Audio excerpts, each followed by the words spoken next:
శ్రీకర్ ఇంటి ముందు నించొని అటు ఇటు చూస్తూ ఉంటాడు. ఇంకా పోలీస్ వాళ్ళు శ్రీకర్ని చూసి కారు ఆపుతారు. ఎవరు నువ్వు అని శ్రీకర్ని అడుగుతూ ఉంటారు.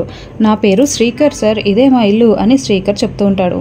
నిన్ను చూస్తుంటే మాకెందుకో అనుమానంగా ఉంది, అమ్మాయిలను ఏడిపించేవాడిలా దొంగలా కనిపిస్తున్నావు అని పోలీస్ వాళ్ళు శ్రీకర్ని అంటూ ఉంటారు.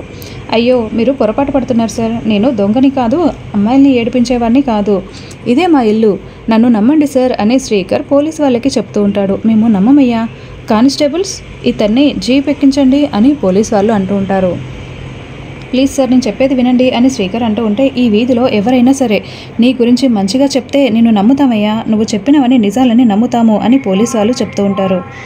అప్పుడు అవని ఫోన్ మాట్లాడుతూ ఇంటి ముందు అటు ఇటు తిరుగుతూ ఉంటుంది.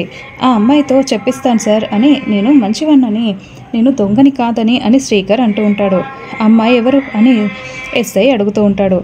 నా భార్య సార్ అని శ్రీకర్ అంటూ ఉంటాడు. మేము నమ్మమయ్యా, నమ్మము అని ఎస్ఐ చెప్తూ ఉంటే, మీరు నమ్మే విధంగా ఏం చేయాలో చెప్పండి, అది చేస్తాను అని శ్రీకర్ చెప్తూ ఉంటాడు. సరే వెళ్ళి ఆ అమ్మాయిని పట్టుకో అని చెప్పి పోలీస్ వాళ్ళు చెప్పడంతో శ్రీకర్ అవని దగ్గరికి వెళ్ళి అవని అని పిలుస్తూ ఉంటే అవని ఫోన్ మాట్లాడుతూ ఉంటుంది. దివ్య నేను మళ్ళీ నీకు కాల్ చేస్తాను అని చెప్పి ఫోన్ కట్ చేస్తుంది. ఏంటి అని అవని అడుగుతూ ఉంటుంది.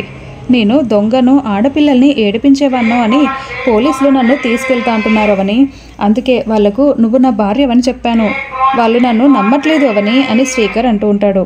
కర్మ పట్టుకో అని చెప్పి అవని చెప్తూ ఉంటుంది.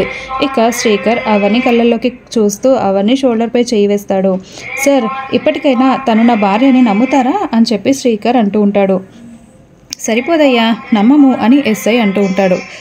సరే ఇప్పుడు నా భార్యను హక్ చేసుకుంటాను అని చెప్పి శ్రీకర్ అవని కళ్ళల్లోకి చూస్తూ అవనిని గట్టిగా హక్ చేసుకుంటాడు. పోలీసులు అలానే చూస్తూ ఉంటారు. నా వీడియోస్ మీకు నచ్చినట్లయితే నా ఛానల్ని సబ్స్క్రైబ్ చేయండి.